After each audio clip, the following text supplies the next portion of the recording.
So it's been about a year since the last RSX Resurrection update, and I'm sure you guys are probably curious as to what's been going on. Obviously, these last couple months with COVID-19 going on, everyone's been struggling a little bit.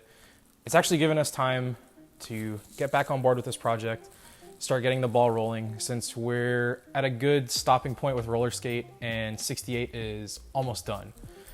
So these two projects really took a good bit of our time and attention in the past couple months and really the last year, as we were trying to get them up to par and just out the door really.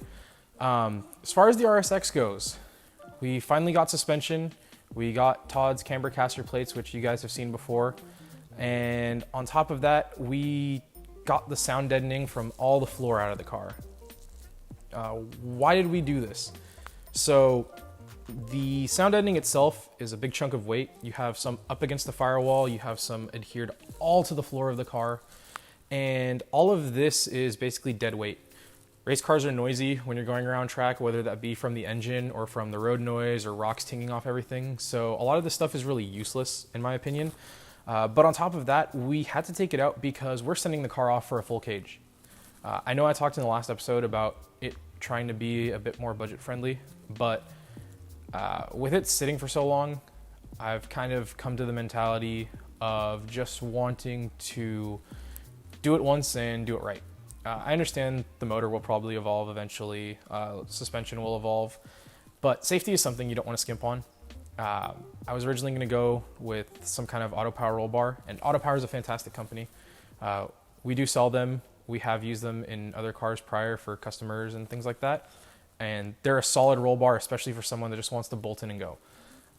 But I do want to paint the interior. I want to have a nice cage, something that's going to be there for the whole life of the car. Hopefully something that I'll never have to utilize, but really just something to keep me safe, something a little bit better than just a bolt-in bar.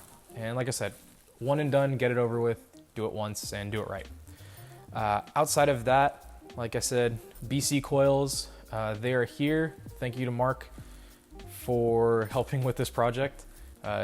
They're technically used coilovers that he ran for a couple sessions out at Button Willow before he upgraded to some JRZs, and we got them off him in a really good deal. Again, thank you very much. They are BCBRs with Swift springs, and we threw on our Todd's top hats. They still need to be fitted to the car.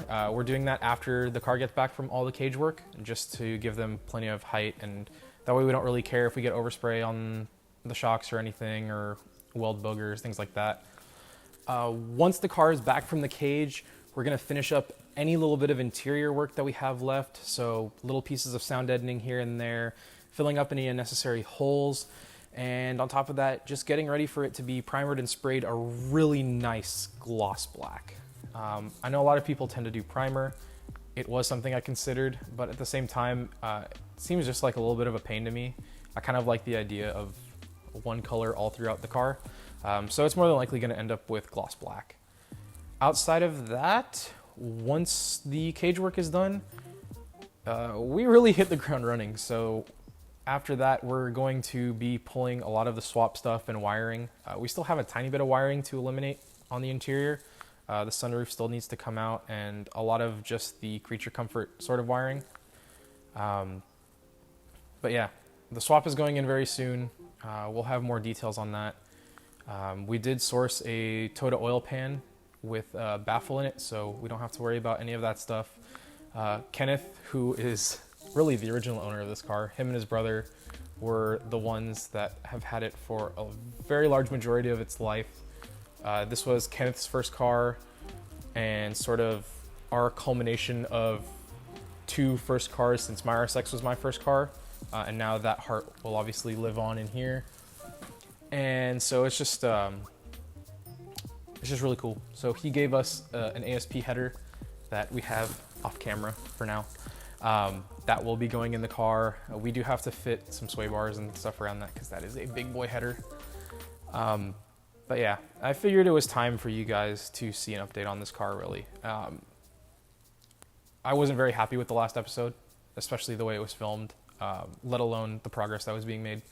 So it's time to get into some big boy shoes, really hit the ground running on this, and hopefully have it done by the end of 2020. Obviously, money and time aside, that is the goal. But if we do run into things here and there, obviously I'm not going to beat myself up over it. At the end of the day, we do have customers to deal with. We do have other shop projects to deal with. But it's nice to actually put an end goal in terms of getting the final bits of parts and having really the car ready to go out after all that's been happening. And so, as usual, if you guys have any questions, comments, concerns, feel free to reach out. We're on Instagram, we're on Facebook. Leave a comment below if you'd like. If you like the progress that we're making, whether it be on this car, whether it be on roller skate, or any of the other shop projects, feel free to subscribe. But yeah, guys, enjoy the visuals.